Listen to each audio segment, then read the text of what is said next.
Hey, and welcome to the Toadstead. I had some questions about these, so we'll take you through what's going on here. Well, what these are salvaged skylights left over from a Wal-Mart construction. And to make a long story short, I bought a bunch of them on Craigslist and was able to share some with friends, and we ended up with 6 of them, and right now we have 4, like you can see. And if you're familiar with this, these are cold frames. If you don't know what cold frames are, you're unfamiliar with that.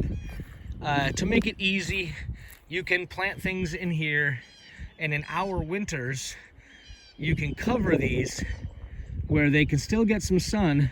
But when you have those freezing nights, or a day here, a day there, which is kind of what it's like around here in the wintertime, we can actually pick up these covers and cover the plants, and they won't get nailed by the frost or the freeze. You know, the earth keeps it warm, blah blah blah. But I just saw these on Craigslist and went, wow, you know, this may not work somewhere where they have to stay covered every day for months and months and months. Around here, we just had one of our worst bits of weather in the last 5 years, and it only stayed freezing for like 48 hours.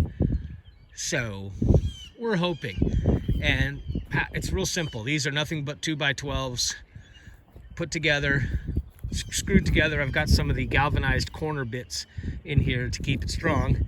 And these skylights have a lip, you can see here, and they go right up on top when necessary, and they're light enough for my lady and I just pick them right up.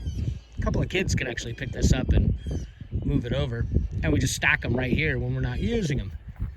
And what we got in here is one lonely little ever-bearing strawberry. This plant was actually bought a couple of years ago and was planted in that little box way over there. And yeah, it produced strawberries. It was fine. Fire ants got one of the 2 that I had as an experiment, and then so we dug up the other one and just turned it into a house plant. So she's been living in our house, going inside and out for the freezes, so we just put her in there. And you know, this will give you an idea what they look like. They're just covered up. There's nothing else in any of these, and yes, we want to do strawberries. We happen to really like them. We think we have a market for them. So, you know, for not a big cost, of course 2x12s ain't exactly cheap. We could have gone maybe smaller, I don't know. But this is the way we went. And like I said, we've got 4 of them. You see, these covers are just on here loose because there's nothing on there. Nothing in there right now. But we got 4 up, and we've got room for the 6 that we have.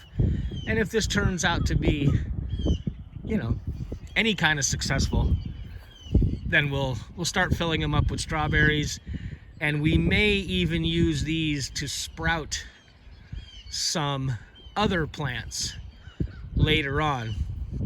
We're just gonna kind of see how it goes, because obviously you don't have to fill them.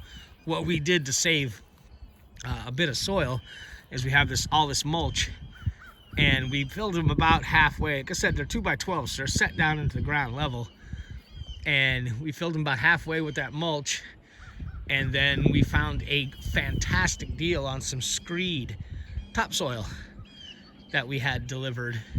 Because that's one thing we don't have a lot of here, is a way to gather topsoil. So, you know, I think altogether we're like $300 into this, including the topsoil. So can't really complain. See how it goes. If nothing else, they'll turn out to be some interesting raised beds.